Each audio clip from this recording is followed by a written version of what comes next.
जी हाँ दोस्तों, आज हम बात करेंगे बीए तृतीय वर्ष के हिंदी साहित्य के सेकंड पेपर की बात करें, जिसका मेघदूत नामक निबंध है, जिसके लेखक आचार्य महावीर प्रसाद द्विवेदी जी हैं। जिसके कुछ प्रश्न इस प्रकार हैं। महावीर प्रसाद द्विवेदी का जन्म कब हुआ था? तो महावीर प्रसाद द्विवेदी का जन्म 1864 ईस्वी में हुआ था। नंबर 2, महावीर प्रसाद द्विवेदी का जन्म कहाँ हुआ था? तो महावीर प्रसाद द्विवेदी का जन्म उत्तर प्रदेश के रायबरेली जिले में हुआ था। महावीर प्रसाद द्विवेदी का जन्म रायबरेली के किस गांव में हुआ था? तो महावीर प्रसाद द्विवेदी का जन्म रायबरेली के दौलतपुर गांव में हुआ था। महावीर प्रसाद द्विवेदी किस विभाग में नौकरी करते थे? तो महावीर प्रसाद द्विवेदी रेलवे विभाग में नौकरी करते थे। महावीर प्रसाद द्विवेदी के अनुदित व मौलिक लगभग कितने ग्रंथ हैं? महावीर प्रसाद द्विवेदी के अनुदित व मौलिक लगभग 80 ग्रंथ हैं। मेघदूत निबंध पर संस्कृत के किस कवि का प्रभाव है? मेघदूत निबंध पर संस्कृत के कालिदास कवि का प्रभाव है। मेघदूत निबंध है समीक्षात्मक। सर्वोत्तम कविता का बहुत अच्छा नमूना महावीर प्रसाद द्विवेदी ने किसे माना है? मेघदूत को। मेघदूत में किस छंद का प्रयोग हुआ है? मंदाक्रांता छंद का प्रयोग हुआ है। मेघदूत किस सांस्कृतिक कवि की रचना है?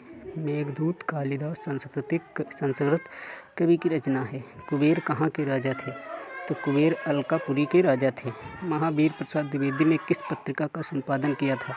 महावीर प्रसाद द्विवेदी ने सरस्वती मासिक पत्रिका का संपादन किया था। सरस्वती पत्रिका का संपादन कार्य महावीर प्रसाद द्विवेदी ने किस सन में संभाला था? तो सरस्वती पत्रिका का संपादन कार्य महावीर प्रसाद द्विवेदी ने सन 1900 ईस्वी में संभाला था। सरस्वती पत्रिका का प्रकाशन कहाँ से हुआ था? सरस्वती पत्रिका का संपादन इलाहाबाद से हुआ था। द्विवेदी युग का नाम किस साहित्यकार के नाम पर पड़ा?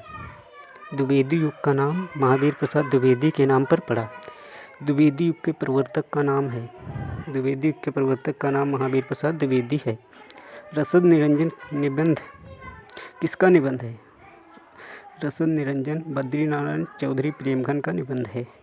कालिदास के समय का भारत किसकी निबंध है? महावीर प्रसाद द्विवेदी का। आत्मनिवेदन किसका निबंध है? आत्मनिवेदन महावीर प्रसाद द्विवेदी का निबंध है। प्रभात निबंध के लेखक कौन हैं?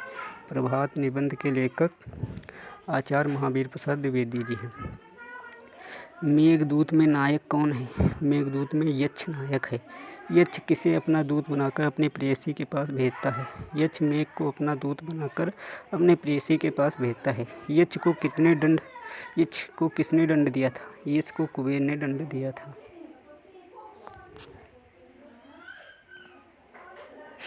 यक्ष को कितने समय तक अपनी पत्नी से अलग रहने का दंड दिया गया था? तो यक्ष को 1 वर्ष तक अपनी पत्नी से अलग रहने का दंड दिया गया था। महाकवि कालिदास द्वारा रचित ग्रंथ कौन कौन से हैं? तो महाकवि कालिदास द्वारा रचित ग्रंथ मेघदूत हैं, रघुवंश है, ऋतुसंहारम है। कालिदास की निरंकुशता किसकी रचना है? तो कालिदास की निरंकुशता महावीर प्रसाद द्विवेदी जी की रचना है। आचार्य महावीर प्रसाद द्विवेदी ने रेलवे में कितने रुपए की मासिक नौकरी शुरू की? तो आचार्य महावीर प्रसाद द्विवेदी ने रेलवे में 15 रुपये की मासिक नौकरी शुरू की। विनय विनोद का प्रकाशन वर्ष क्या है? विनय विनोद का प्रकाशन वर्ष 1889 ईस्वी है। स्नेहमाला का प्रकाशन वर्ष क्या है? स्नेहमाला का प्रकाशन वर्ष 1890 ईस्वी है। ऋतरंगिणी किस ग्रंथ पर आधारित है? ऋतरंगिणी ऋतुसंहार ग्रंथ पर आधारित है। बिहार वाटिका का प्रकाशन वर्ष क्या है? बिहार वाटिका का प्रकाशन वर्ष 1890 है। यह 6 वर्ष का निष्कासन पाकर कहाँ निवास करता है? यह 6 वर्ष का निष्कासन पाकर रामगिरी पर निवास करता है। विनय शतक की रचना किस छंद में है? दोहा में। काव्य मंजूषा किस कवि की कृत है? काव्य मंजूषा महावीर प्रसाद द्विवेदी जी की कृत है। सुमन के रचनाकार कौन है? सुमन के रचनाकार महावीर प्रसाद द्विवेदी जी हैं। आचार्य शुक्ल ने द्विवेदी को क्या नाम दिया? द्विवेदी युग को क्या नाम दिया? आचार्य शुक्ल ने द्विवेदी युग को नई धारा द्वितीय उत्थान नाम दिया। आचार्य शुक्ल ने द्विवेदी युग की समय सीमा क्या मानी है? आचार्य रामचंद्र शुक्ल ने द्विवेदी युग की समय सीमा 1900 से 1918 तक मानी है। किसने साहित्य को ज्ञान राशि का संचित कोष कहा है?